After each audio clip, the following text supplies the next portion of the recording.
Hello friends, today in this video I will show you how to change weather location in Windows 10. So guys, this is very easy and simple method.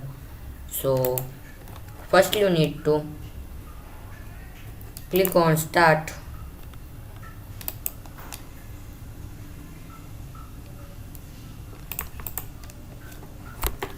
Now type weather.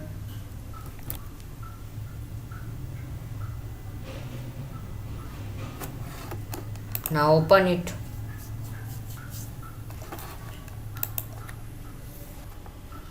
Now you see this location will be this. Now click on settings. Now you see this search icon, click on it. Now change your location, type your location.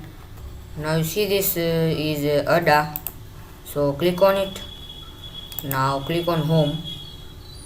Now you see this Ada, location will be fixed. So guys, this is very easy and simple method.